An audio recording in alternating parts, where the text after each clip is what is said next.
So, I should probably address this before we actually get to the show because a whole bunch of you are going to say, "Oh my god, Don, you're quiet." And you're going to kind of have to deal with it because, as far as I can tell, there's also no background noise. And there's still smoking ASMR. So, I get the distinct impression this needs to be covered first. No, we are not going to sit here and discuss multiple hours of whether or not all of the correct audio things were done or any other such thing. But what we will be doing is getting back to this manual. Now, because this is continuously in the YouTube comments section, which I have not disabled like a foolish person, there is no YouTube chat for these streams. There will not be a YouTube chat for these streams. YouTube is a platform that is killing all of us that have anything interesting to say. And by that, I mean one of these days, very soon as schedules align and what have you, I will have Tommy Kerrigan back, who is sitting on like his third strike, just waiting, waiting to get his third strike and be kicked off YouTube, and has done exactly what it was that I said I was going to do if I was in that position. He's only putting the first 30 seconds of his episodes on YouTube, and everything else goes direct to Rumble. So, it's that kind of time around here. Everyone and their brother is demonetized. Everyone and their brother is suppressed. Everyone and their brother has... this channel, right now, has a pending community guideline strike. So, if you're wondering where the end of the show comes from, where I do address chat, where I answer questions, you can go to Trovo. Entropy, go to Entropy. Or DLive, don't go to DLive. DLive will at some point go away because they're pulling the same game YouTube is right now. YouTube's just quite a bit ahead of them, so the simple reality here is we're all going to get kicked off DLive next. So, please, by all means, check the description, dear people still on YouTube. If you are watching this live, you can find all of this content basically everywhere on the internet. I am re-uploading to Odyssey, to Rumble, to BitChute, or at least people are helping me with lots of those. Odyssey takes care of itself, but the rest of them, some of you fine audience members take care of. There are occasional hiccups in service there. Don't worry about it. On the other hand, if you're watching live and you want to be a part of chat, go over to Entropy. You can sign in with your YouTube account. It's chat. It's there. It's monetized relevantly. It's not suppressed equally relevantly. And at some point, they're going to get their own streaming software. And when they do, YouTube might go away. All right, with all of that said, let's get back to the coin manual. If you were watching this later, and again, the audio changed pretty dramatically from number 3 to number 4, I did a lot of things to this studio yesterday, and hopefully it's cleared up all of the terrible sounding audio issues, but I am going to be a bit quieter for a while. Hopefully I get that fixed too. Okay. So, coin narrative. Coin planners should compose a unifying message, the coin narrative, that is consistent with the overarching U.S. government narrative, which is coupled to the U.S. government objective. Narrative is a structure of planned themes from which both messages and actions are developed. Narrative provides a common thread of communicative influence. The objective speaks to desired outcome. Narrative communicates the story of how and why of an operation. Common themes within a coin narrative may be reinforcing the credibility and perception of legitimacy of the host nation and the U.S. government coin operation, exploiting the negative aspects of the insurgent efforts, and preemptively presenting the expected insurgent argument along with counter-arguments. The coin narrative is built on strategic themes that coincide with operational objectives. Messages and actions are planned to set the conditions for or to reinforce the coin objective and narrative. In the end calculus, both operations and narrative should be mutually supporting and directed at the realization of the coin operations objective. Narrative provides the guidance from which supporting themes are developed, followed by actions and messages. Source credibility is a planning consideration when implementing influence actions and messages consistent with the coin narrative. Perception and bias in the information environment may decrease the source credibility of government forces or agencies. It is vital for counterinsurgents to assess, promote, and exploit the differences between accepted host nation cultural norms and the insurgency narrative and associated adversary information efforts. The coin narrative should be the result of meticulous target audience analysis conducted by cultural and language subject matter experts and close collaboration among the host nation governments. GCC, nope, that's the wrong thing. Let's go. I had a sweet thing happen last night that lost all of my pages. GCC, where are we at here? Geographic Combatant Commander. Let's see here. Subject matter experts and close collaboration among the host nation, government, and geographic combatant commander and joint force commander. The coin narrative should provide the guidance from which themes, actions, and messages can be planned in support of the coin objectives. Finally, when faced with more than one significant insurgency narrative, e.g. those developed by indigenous insurgents, by transnational terrorists, and by a major criminal enterprise, more than one supporting coin narrative may be required. Truthful public communication aids in maintaining legitimacy through the rapid dissemination of accurate information. Okay. I see you are on top of this like white on rice, chat. What does this mean? Who are we? Here's your quick refresher course. You are the insurgent. If you are not on the eat the bug bigot, live in the pod bigot, fillet the transgender bigot, I guess we'll go with that, because I guess I'm still allowed to say that on YouTube, then you are the insurgent. You who want to eat more than 4 burgers a year, as is, I guess, going to be the new plan, on and on and on. You are the you are the insurgent. So, what is it that is the counter narrative here, right? And this is why I say chat's on top of it. White supremacy. There it is, right? If you say anything, and I don't care what it is, if you say anything at all, what do you hear back? Oh, you're a white supremacist. If you support capitalism, you're a white supremacist. If you don't support the welfare state, you're a white supremacist. If you don't support reparations, you're a white supremacist. Blah, blah, blah, blah, blah, blah, blah, blah. On and on and on this goes. On top of that, though, because COVID is so instructive for all of this, and no, dear YouTube, I'm not talking about the disease, I'm talking about what the government's doing. If you oppose the narrative, you want to kill grandma, you are a horrible person, you want everyone to stay locked in their homes for infinity billion years, etc., etc., etc. Why are these the counter narratives, right? And I was discussing this a while back with somebody. In fact, I think it was in the last episode as well. Abortion. They are countering your narrative. They are.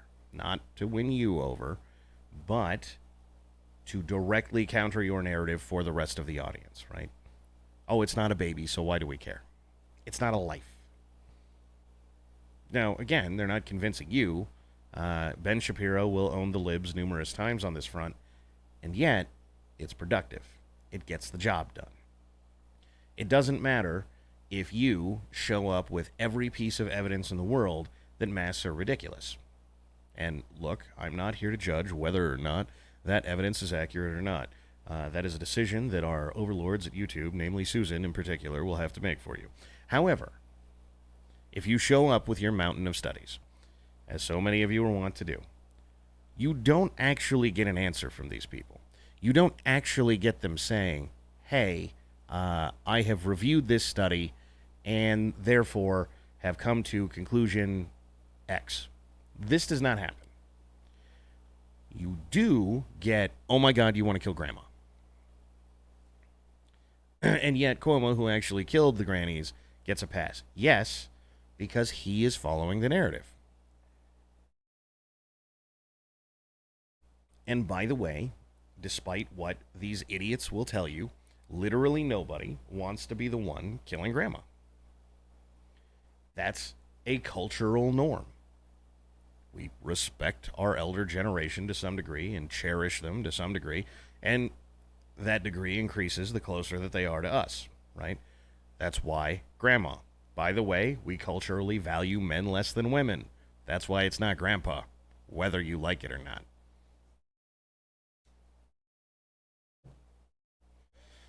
This is very well-tailored narrative, good messaging to accomplish the U.S. government goal, right? And the host nations that are complying are being supported by the U.S. government. Again, there's a lot of overlap between actual feds and the state, or the states, but you will notice that when we are dealing with COVID in specific, the host nation tends to be states. And you can see very plainly that the way Florida is treated by the federal government is very different than the way New York is treated by the federal government. Because the host nation of New York is friendly to U.S. government objectives and are happy to support coin that is handed down by the federal government. And Florida is run by a guy named Ron DeSantis who went, we're not doing any of that. And so now is an insurgent nation, host nation, as it were. Right? And you can watch this same sort of thing happen in actual wars where the same country supported, run by a different guy, one friendly to the U.S. versus one not, gets a ton more support, even if he sucks. Right? I mean, by most objective measures, Assad does not seem to... look, I'm not here to tell you Assad's a great guy, but given where he runs a country, given what he does, he's not that bad of a guy, right? He's not out there literally murdering people in the streets every single day just because he feels like it. He's not supporting his sons doing it. And by the way, this was Saddam. And yet, we treat Assad like he's Saddam. And even to the point where we go around trying to manufacture some evidence that he's been gassing his people.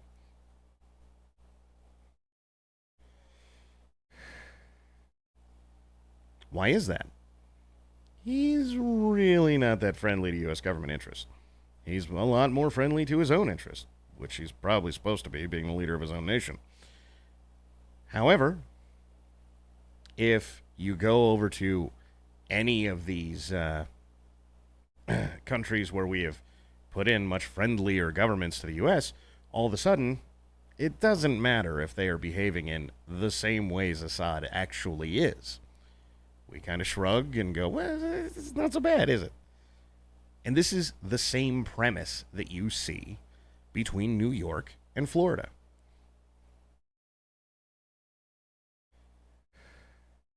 And for the same reasons, with the same methods.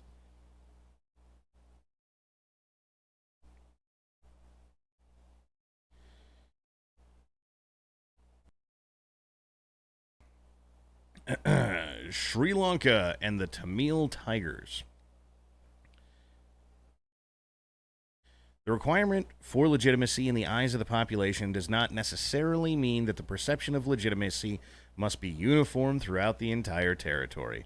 The government of Sri Lanka, GOSL, was able to effectively suppress and defeat a well-developed insurgency in the self-proclaimed Liberation Tigers of Tamil Eelam, LTTE. Yeah, I'm never remembering that. Without any significant measure of legitimacy within the local Tamil population. However, it was able to do this because it enjoyed overwhelming popular support in its core region and the majority Sinhalese ethnic group. Now, what is that? What does that sound like to you? Right? Stop. Think about this in American context. Reddest state in the Union, super base Texas, does all the gun loving and the farming and the church going and the gangsta. Yeah, Austin's a leftist hellhole. California is a disaster liberal hell, unless you've ever lived there, and then you know that it's mostly the coastline. Tennessee is super based in every way imaginable, except for all the major cities. New York State. Mighty red place, unless you're anywhere near New York City. They're quite literally exporting use major city with democracy to accomplish stupid leftist goals. That is the plan that they're describing. Seriously. That's what they just said.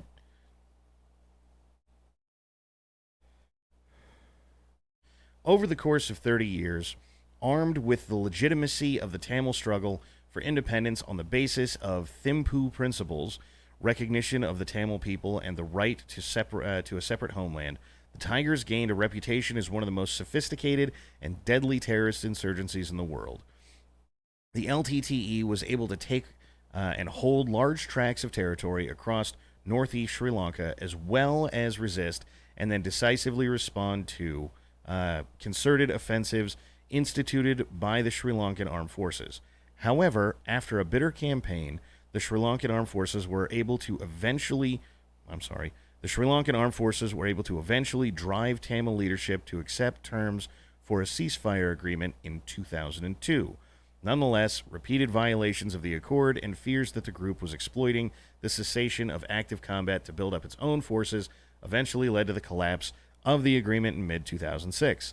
Large-scale hostilities quickly resumed, which saw some of the bloodiest fighting of the more than 3-decade war.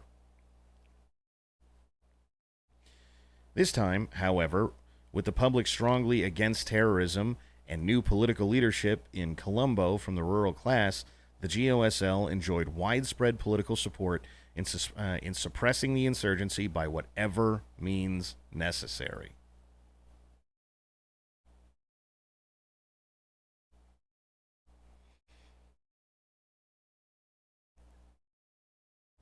I'm not kidding. You can see this over my shoulder. I'm not making this up. I didn't put that in there for my own enjoyment. That's actually what it says. The new leadership sought support for its war by providing development and poverty reduction programs in rural areas it controlled. Their recruitment swelled, and their political leadership gained the necessary political will to confront the LTTE. At the same time, the GOSL did not seek to undermine the legitimacy of the LTTE in LTTE-controlled areas, but to isolate the group from outside support with a concerted diplomatic push. International support for the LTTE faded as well, and military aid began to flow instead to the GOSL. With this support, the GOSL began adopting more aggressive, innovative military approaches, including maritime of LTTE supply lines and reliance on small unit tactics.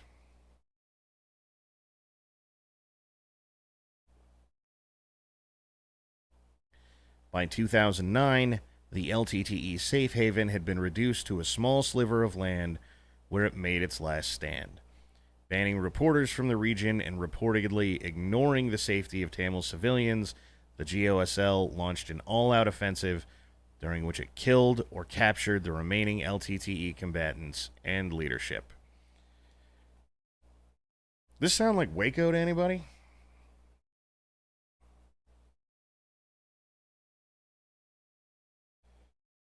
Farm subsidies and urban welfare? You got it. You got it. This is the game we're living right now.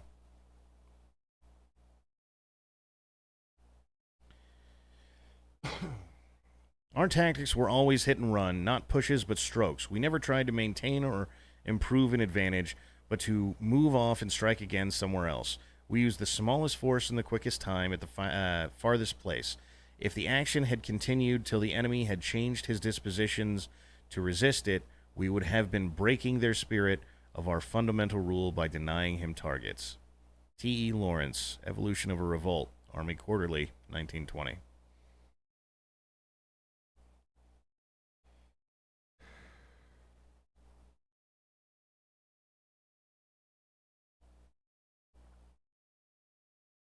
Again, there's going to be a lot of repetition here. So, if you've heard this before, I apologize. You've heard this before. Overview. An insurgency normally begins before it is recognized by the governing authorities. Excuse me one second.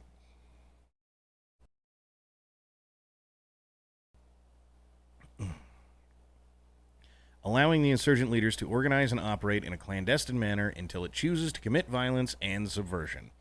U.S. military operations, as well as the operations and efforts of other U.S. government departments and agencies, such as the Federal Bureau of Investigation, U.S. Marshals Service, Drug Enforcement Agency, U.S. Immigration and Customs Enforcement, have all led to an acknowledgement of an increasing nexus between insurgent groups, transnational criminal organizations, and transnational terrorist organizations. These groups may be attracted to the insurgency, or the insurgency may seek them out. In either case, the resulting relationship usually results in some type of support. Also, the increasing influence of commercial, informational, financial, political, and ideological links between the previously disparate parts of the world has created new dynamics that further shape insurgencies and other irregular forms of conflict. The interaction of these TMM threats. In just a moment, we will go get TMM for you. Transregional, multi-domain, and multifunctional threats with local politics makes modern insurgencies distinct and complex challenges for host nations, multinational partners, and the U.S. government, especially when using the military instrument of national power. Okay. So, this is why, as often as possible, you hear the media talk about how the right is a bunch of terrorists and trying to work with international terrorists.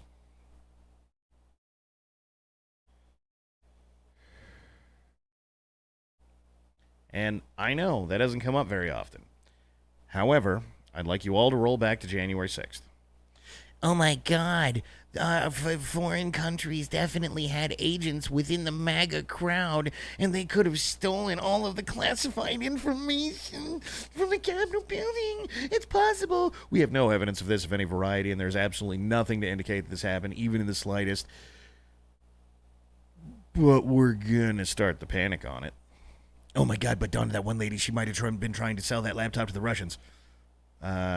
Maybe, but there's not a lot of evidence there either. There's an assertion that that happened by the people that I trust the least on planet Earth. Okay.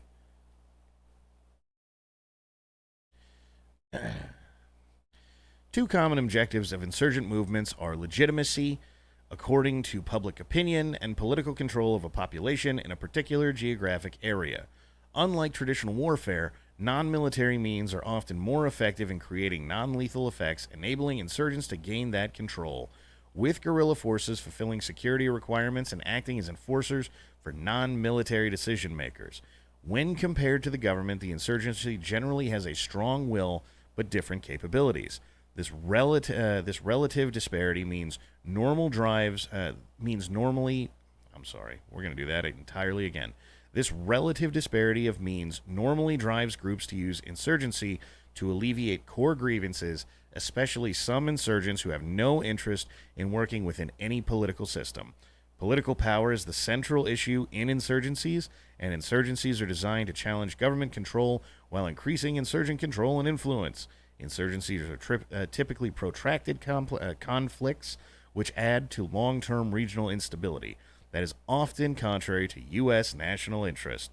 Insurgencies most often end in a negotiated settlement involving a combination of political reform by the host nation government, appropriate concessions from the insurgents, and government recognition of the insurgents as non-criminal. In most cases, this negotiation is a result of a military defeat of either the government or the insurgency, a stalemate, or the loss of external support that makes the insurgents no longer able to resist militarily. In any event, government victory tends to cause a splintering of the insurgency, with small elements intent on continuing the fight.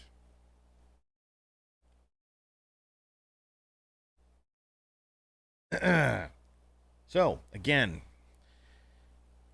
this is not a violent conflict. You are not a violent insurgency for the moment. However, take a look at what they're outlining as the insurgency doing. When compared to the government, the insurgency generally has a strong will but different capabilities. Okay? With guerrilla forces fulfilling security requirements and acting as enforcers for non-military decision makers. Every single one of you that says right-wing death squads when, right-wing death squads now, what are you talking about? What are you doing? Every single one of you who, as we recently learned, the FBI is finally caught up to memes, says in Minecraft, what are you doing?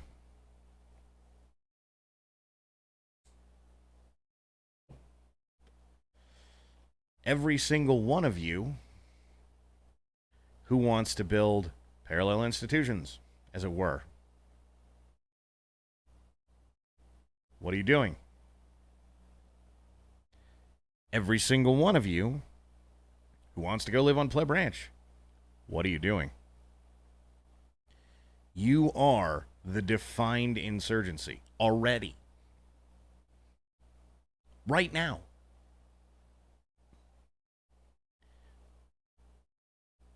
What makes this go away? Look at the Tea Party.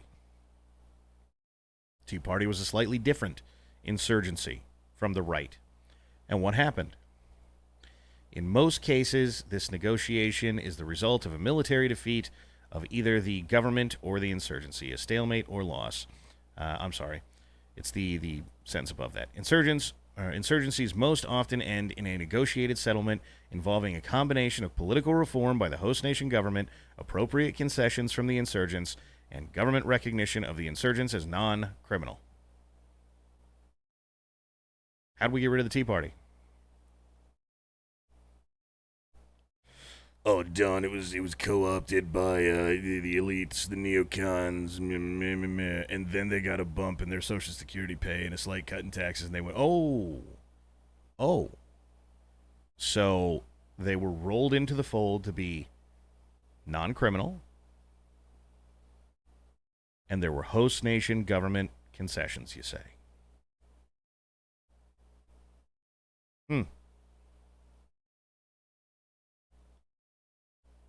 And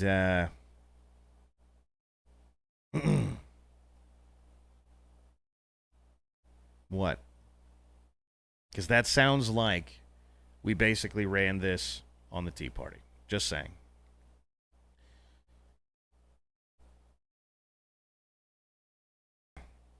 Nature of insurgency. Insurgent groups tend to adopt an irregular approach because they initially lack the resources required to directly confront the incumbent government in traditional warfare.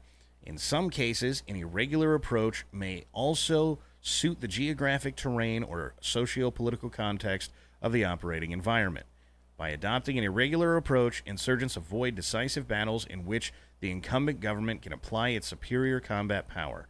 This allows the insurgents to exploit the terrain and population as cover and concealment for their operations. Also, insurgencies may attract terrorists and criminals who take advantage of the unstable operating environment to commit acts of violence or crime, whether or not they are affiliated with the core insurgency. Now, this right here. Oh my God! But if we get the right together in a group, then there's a false flag, or we lose quality control. Blah blah blah blah blah blah blah blah blah blah. Known issue.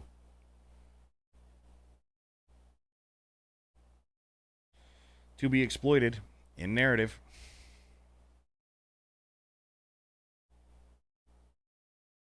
I mean, to a T, this describes everything that goes on in American society. But I'm sure I am still some sort of crazy tinfoil hat lunatic.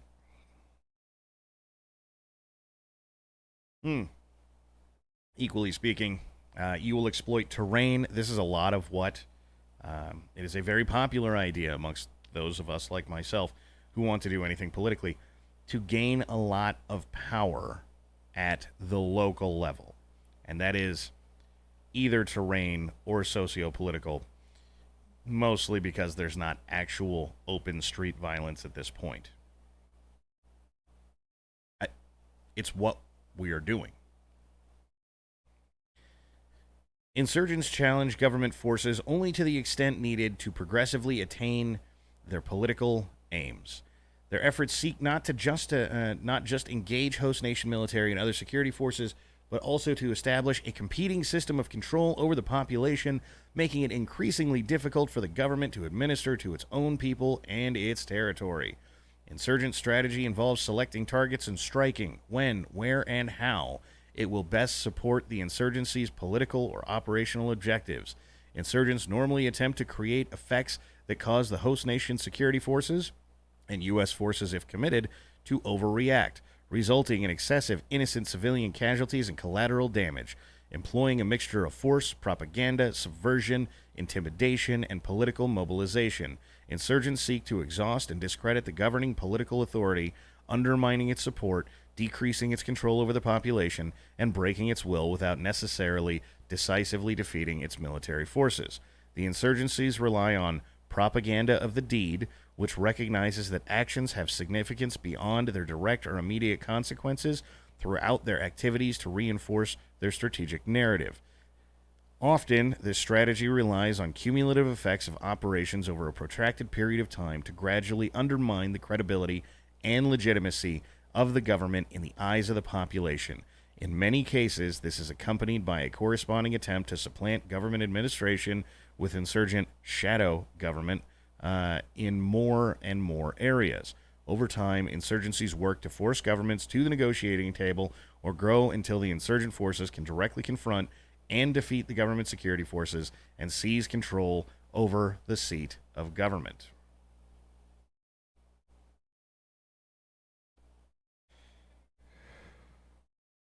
When you say Waco, when you say Ruby Ridge, when you say Gary Willis, when you say just about anything,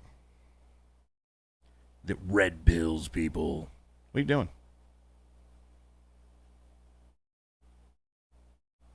When you come out and you say, oh, there were only anywhere between 15 and 20 people, unarmed black men killed by the police and blah, blah, blah year. What are you doing?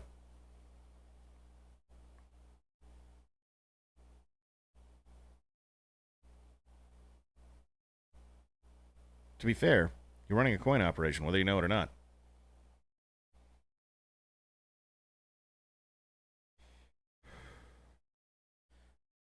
Insurgencies driven by commercial or criminal objectives are an exception because commercial and criminal enterprises typically have no interest in overthrowing the government and subsequently assuming the responsibility for governing the population.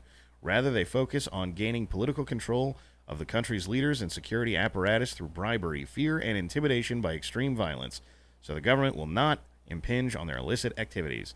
Insurgents do not want those bureaucratic responsibilities, and they rely on the rest of the government's administrative capacity to address the population's expectation for essential services. For powerful criminal enterprises, this is an acceptable cost of doing business.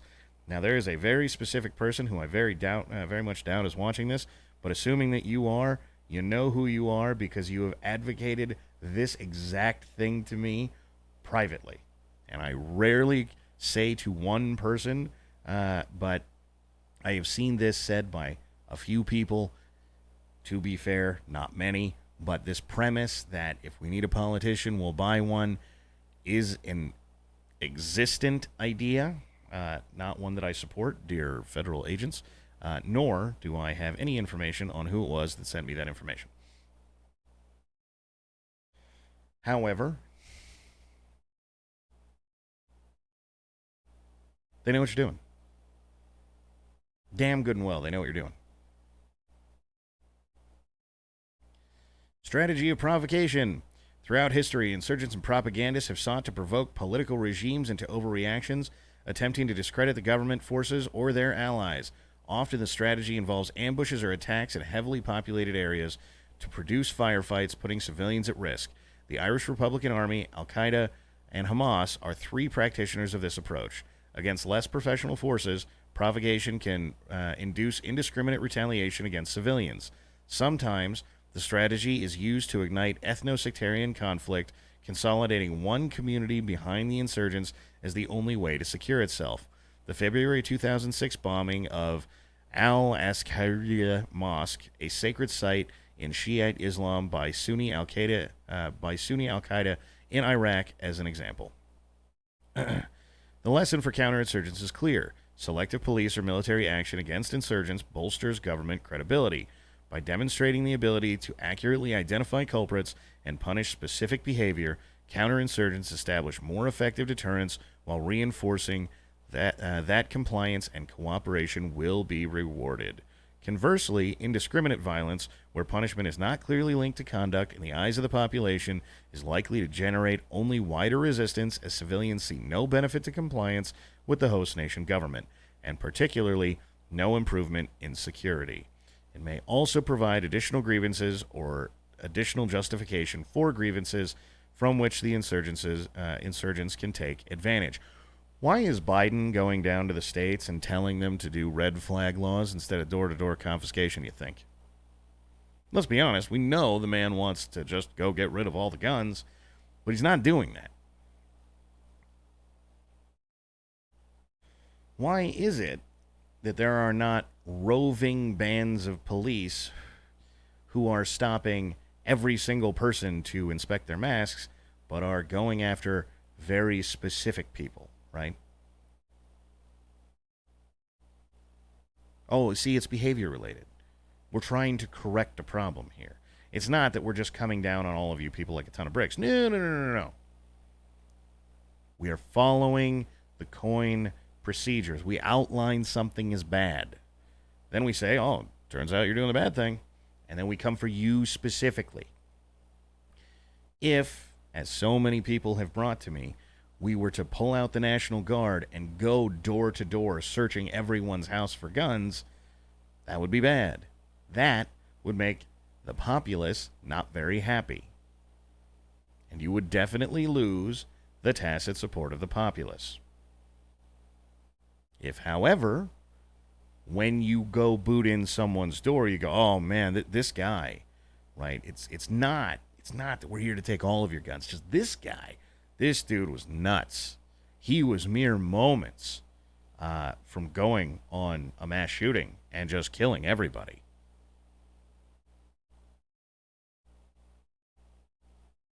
Well then, it's just one guy, one bad guy. And, you know, we can make excuses for that. Like, well, I mean, if he was going to go on a mass shooting. Isn't there a law that prevents the government from doing stuff like this to us? No. What would stop them from doing this?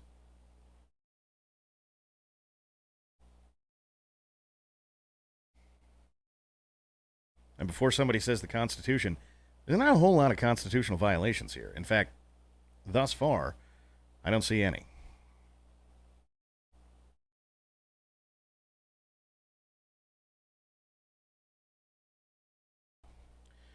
Threat networks are those whose size, scope, or capabilities threaten U.S. interests. These networks may include underlying informational, economic, logistical, and political components.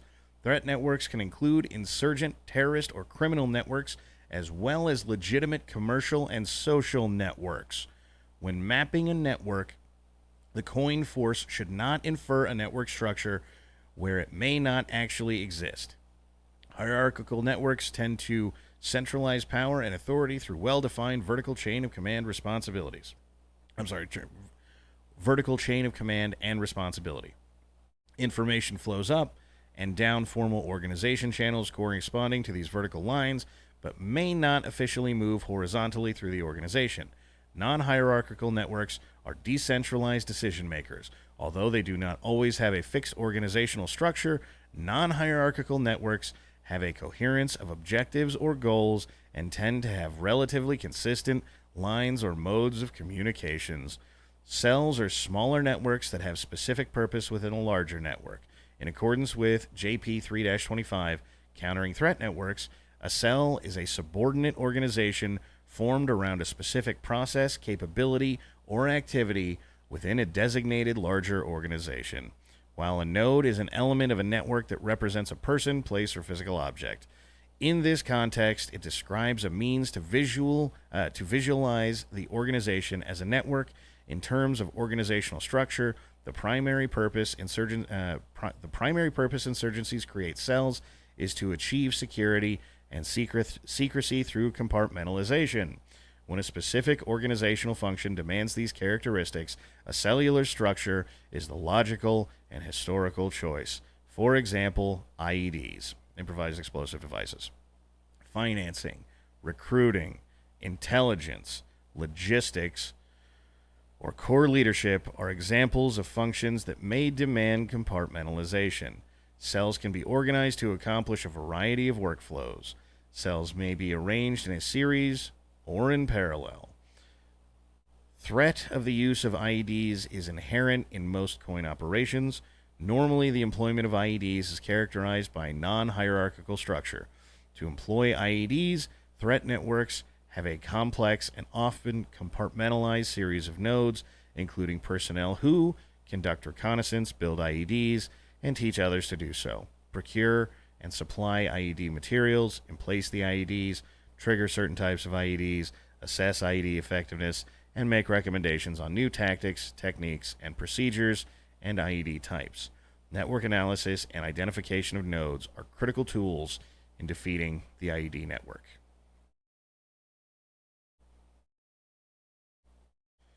So,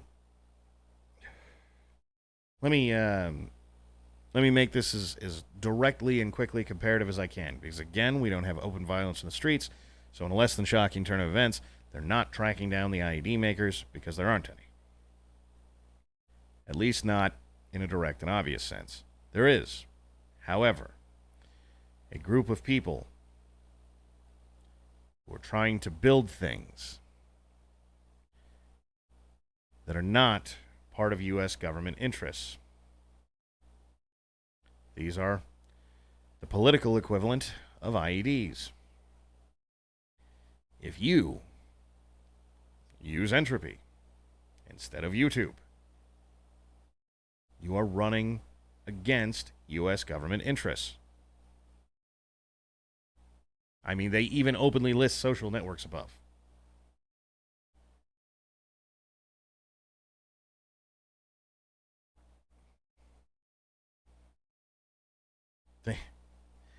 The premise that all we have to do is decentralize enough, and then we'll all be okay.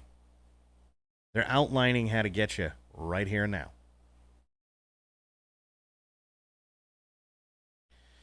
While transnational terrorism has global implications with multiple concurrent conflicts in the Middle East and other areas, it is not a global insurgency. Rather, it is an effort to incite insurgencies in numerous countries that, if collectively successful, would allow them to establish a global caliphate. Insurgencies are usually conducted in individual countries, but in some instances may include contiguous territory in more than one country. Let's bring Canada in and make it the handful of states into the 51st through 53rd states and make them based. That's you. That's who they're talking about.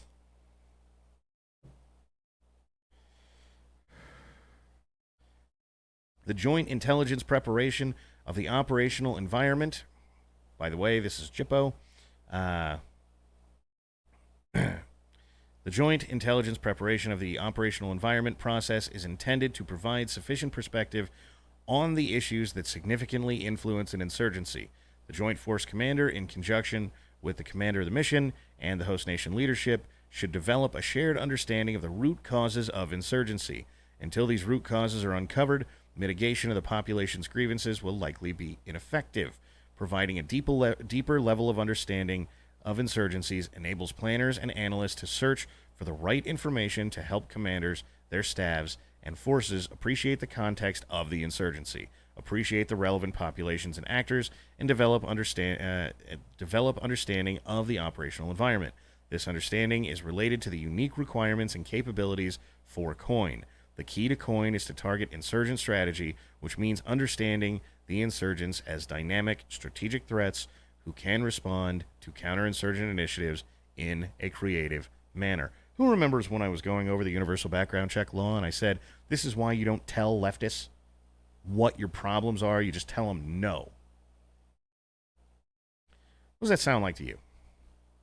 Oh man, we heard your issue, right?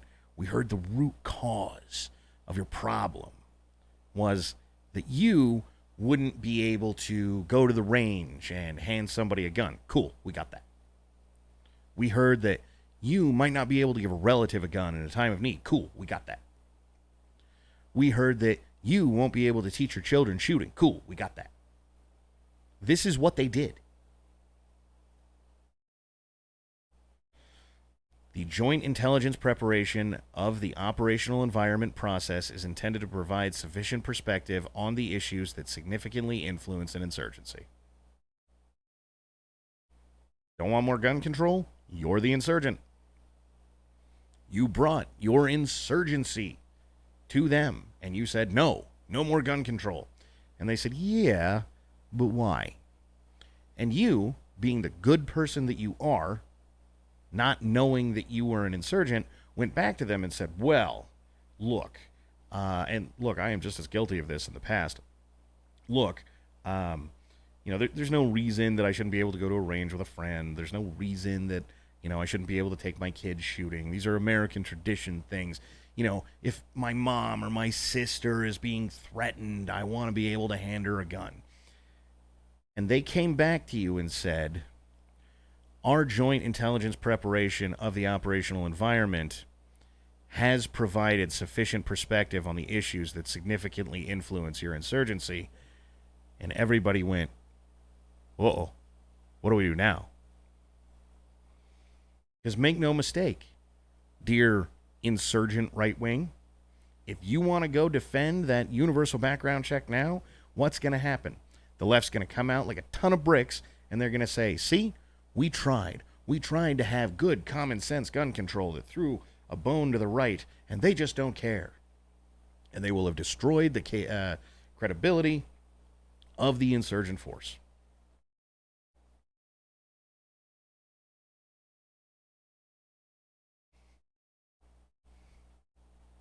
Because you, the actual subject matter expert on your insurgency, went and told them how to beat you. Because, for you, most likely, this wasn't a war.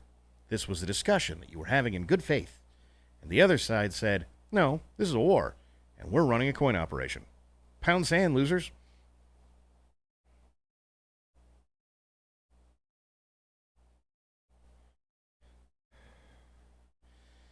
Conditions for insurgency. Fundamental to COIN is understanding why and how an insurgency begins. Insurgents do not merely exploit existing grievances, they simultaneously create new grievances by attacking governance institutions, creating insecurity and worsening conditions for the local population. Insurgents claim one-way causality that grievances give rise to insurgency. The route from public discontent to violent insurgencies varies. The required conditions and underlying causes that are the most common predictors of organized violence manifested in an insurgency are discussed briefly. The three conditions that must be present for an insurgency to develop are opportunity, motive, and means. This, by the way, is why we must astroturf so hard that all terrorist violence is right-wing terrorist violence.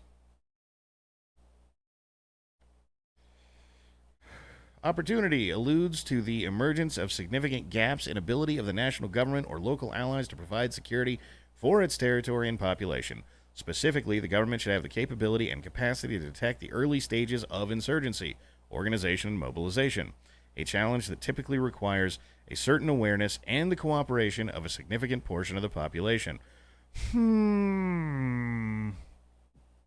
However, if domestic surveillance is perceived as too extensive, it could result in what may be considered a police state. Moreover, the government should be capable of suppressing the insurgency in a way that deters other potential rebels while not feeding the insurgency narrative and not provoking wider resistance to the government, whether urban or rural, physically definable, or a matter of population perception. Opportunity arises when there is a gap in government control that provides an incipient insurgency with sufficient freedom to begin organizing and maneuvering politically and militarily. This gap may also be seen as a result of security forces either overreacting or appearing to engage in punitive violence not specifically linked to insurgent conduct. Understanding how the gap arose and how the nascent insurgency exploited it to begin mobilizing an organized resistance provides insights to inform an effective coin strategy and a planned operational approach. Gaps in government control can stem from insufficient capacity of government security forces, demographic changes, falling government revenues, or eroding legitimacy of governance and declining allegiance among segments of the population. Lavoy Finicum. The Bundys.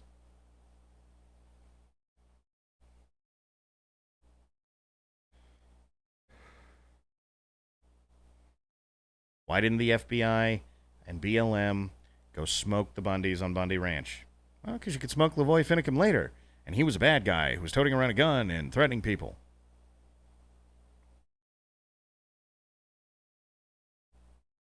Just one guy who he was doing the bad thing. We had to because he was doing the bad thing. By the way, if you go watch those tapes, that's not what happened. Not at all.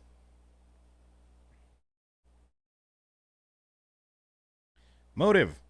There should be a compelling motive to organize an insurgency because insurgents are generally treated as violent, traitorous criminals by the security forces, government authorities, and potentially some segments of the indigenous population. The motive may be a complex combination of the following.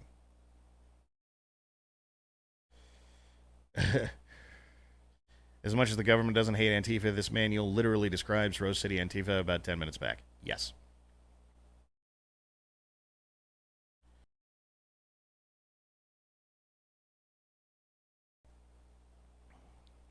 Adopting grievances.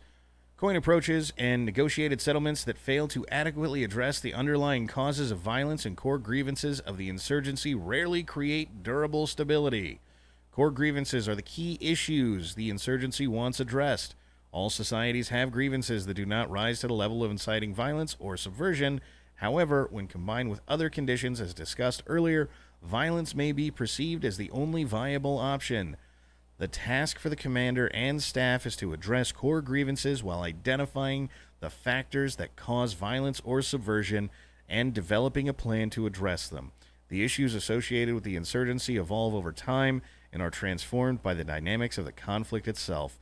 Political alignments are reshaped as power shifts between different groups and as the insurgents and counterinsurgents interact with communities over time.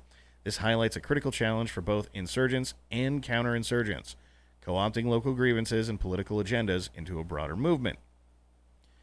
In many ways, insurgency is an alliance-building process in which leaders with a broad political vision seek to knit together a patchwork of communities, interests, groups, and influential elites.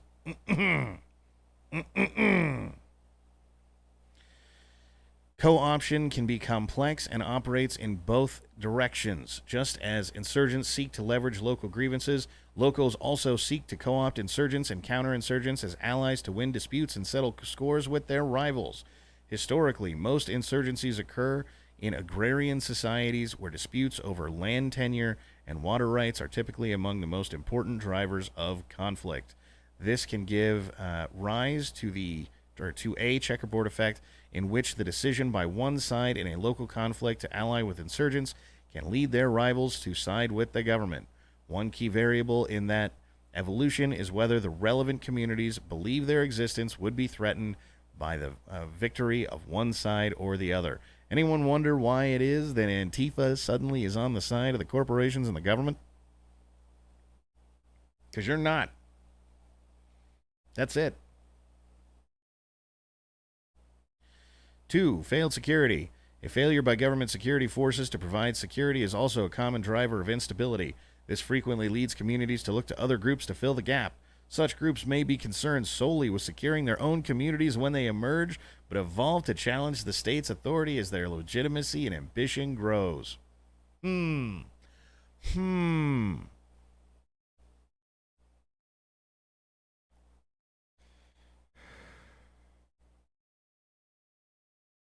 Abusive behavior. Beyond failing to provide security, the government may itself become a source of insecurity for the population. Some insurgencies actually create or exacerbate grievances, such as by deliberately provoking retaliation by host nation security forces against the insurgents' own constituency for the anticipated polarizing effect. Abusive behavior by government officials, security forces, or their local supporters can become one of the most potent grievances and often contributes to the emergence of insurgencies. While often linked to disputes over indigenous rights, political power, or economic interest, sometimes corruption and abuses are the consequence of a lack of professionalism or other such institutional shortcomings. Even where it is linked to other disputes, abusive behavior can rise to the level of a grievance in its own right when it severely transgresses cultural norms. This is the description of how we get federalized police. This is how we get an ANP, as it were. And for those of you who are in Afghanistan, you just heard, Don, why are we going to get an Afghan national police? But it will be an American national police.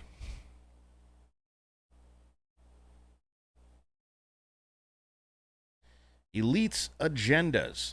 Elite attitudes tend to reflect both community-wide grievances, as described above, and a discrete set of concerns about their status, such as elitism often trumping the rule of law.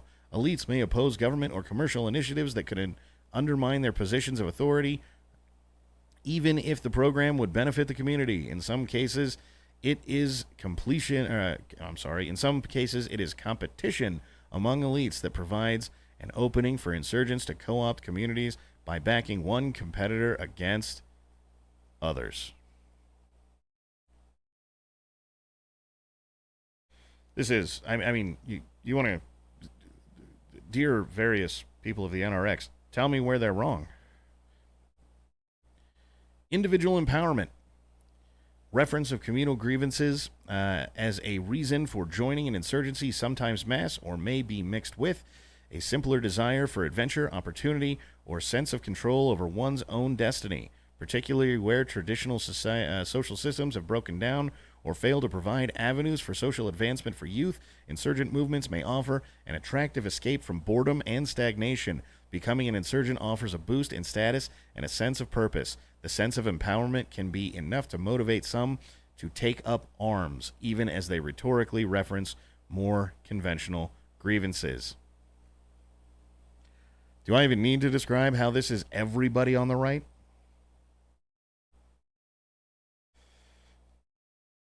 I mean, this is quite literally what every single group on the right is doing to some degree or another.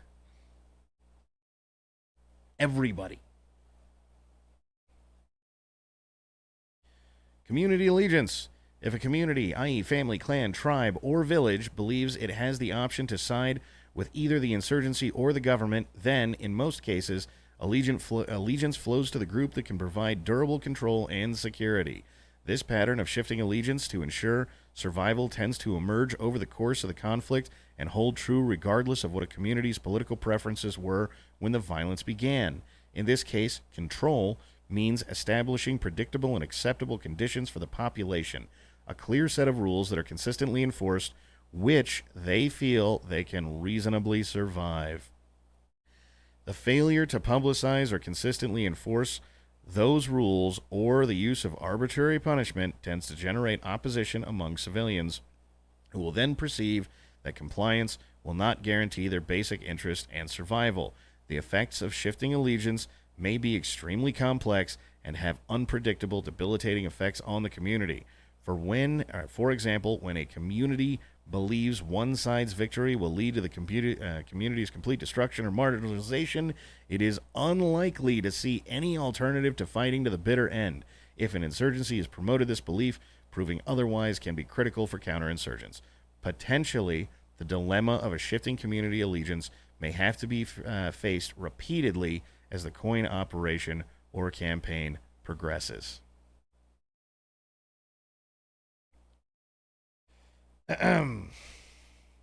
This is Coin criticizing the white people are bad narrative, actually. However, you may notice that over the past couple of years, we've moved from just white people being bad to, well, there is a place in society for white people. It's just the crappy one. Individual motives and Taliban recruitment in Helmand province, Afghanistan. Well, that brings it home. The motivating factors for young men to join the Taliban were diverse, frequently highly complex, and not amiable to solution through the application of Reconstruction money. Young men joined the Taliban because they were mobilized through kinship groups, wanted self-protection in a dangerous environment, could not attain status through traditional tribal mechanisms, wanted support for claims to disputed land or resources, and for religious reasons. Religion appeared to play a role in mobilizing some young men, but largely because it legitimized other grievances, such as lack of support for and from the government and negative perceptions of the actions and presence of foreign forces. Source, Stuart Gordon, Winning Hearts and Minds, examining the relationship between aid and security in Afghanistan, Afghanistan's Helmand province, 2011.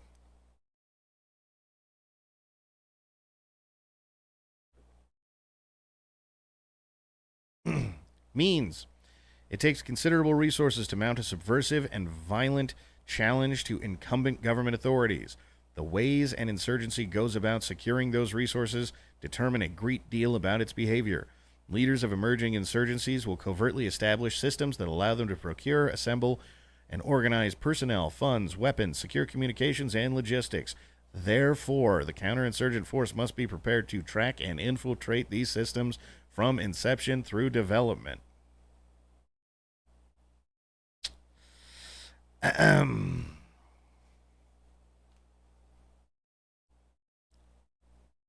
I need to say it? Do I? I mean, the vast majority of us are doing this right now, right? We need ways to procure, assemble, and organize personnel, funds, maybe not weapons, but for all of you buying guns out there, that counts. Secure communications and logistics. Boom. That's us. All right. I will not be back on Friday. I will be driving out to or in Utah for meetup-related purposes. I am not sure about Wednesday. I may or may not be back Wednesday. If I am, we will continue on with recruiting. I may very well end up in Missouri. I don't know. It's still up in the air. It depends very much how I feel over the next couple of days. So, with that in mind, let's get to all of the paid chat, super chat, whatever the hell they're called, thingies over on Entropy. Starting at the bottom, reminder, we will do mechanical ASMR, but on Thursday. I will not be there. I will definitely be driving. Jefferson, I'm sorry, that was Staff Sergeant Sniper for $3. Jefferson's Gardner for $5. We've got about 30 days till the new Executive 2A neutering starts to grow teeth. Everyone buys stripped uppers, slides, and 80% things. They're trying to reclass receivers into about every useful part, stack them up, and let the boating commence. I mean, you're not wrong. Most of this will likely get overturned in some court somewhere. But have fun. Sam Note for $3. Instructions unclear. Uppity strippers causing pain in the neck. F. Use the Eunuch for $3. Smoke money to shill for Discordant Dragons tonight. Oozaloo, Trigger Hippie, and the Prudentialist, our guests for tonight, all are invited to come and support/mock them appropriately. Well, by all means, go forth and visit Yiz tonight to watch Discordant Dragons. For those of you who don't know, It's a much more amusing and fun take on the general news environment than most anything else that gets done. It is much more entertaining for sure. So, by all means, go watch that. There's lots of mockery and memeing type things to be had. Anti-Commie for $3. I'll mock you appropriately is the North One. Much love. Wow. Well, there goes chat for the rest of the stream. Anti-Commie for the $3. Provoking response. Remember, during Senior George, the video of National Guard walking down the streets, paintballing people on their porch. Yes. Use the Eunuch for $3. This ain't just talking about the NRX. This is talking about everyone who doesn't want the NWO, Global Homo Super Government. Fuck's sakes. Yes. There are some things that are just particularly relevant to them. And thus the hey guys, you should know. But no, make no mistake. This is literally everyone on the right. There are various parts of this that apply more to some, more to others. The guys that wrote this manual did a great job breaking it down and saying, look, you're going to be dealing with this sometimes, that sometimes. And these are the things, the tactics that are most useful in engaging these particular types of things. So, no, this is not just about one group of us. This is all of us. You are the insurgent. You are, and you need to know it. And need to know, and if you don't by now, right, we're all the way up to page 41 here. If you don't know by now that they have a handle on what we're doing, that there are probably at this point about 100 years of wisdom that they have compiled into a manual so that they can move forward and deal with us type of miscreants, then I don't know what is going to tell you. But I'm going to keep reading this because you need to know what it is. You need to know how much this is very obviously happening to us. Okay. Let's see here. Question widget is cancer. All right. Well, with that, I'm going to get on out of here for the day. I will tomorrow be talking with Sam Culper from, oh man, apparently all things memory are just failing me mercilessly. Forward Observer, and hopefully that will be all of the interesting that I know all of you were hoping for. Mike from Forward Observer, if you say so. Don cannot read, confirmed. Confirmed. Anyhow, regardless, I will be back tomorrow at 2 p.m. Eastern. There is not another stream scheduled for the day for the first time in forever.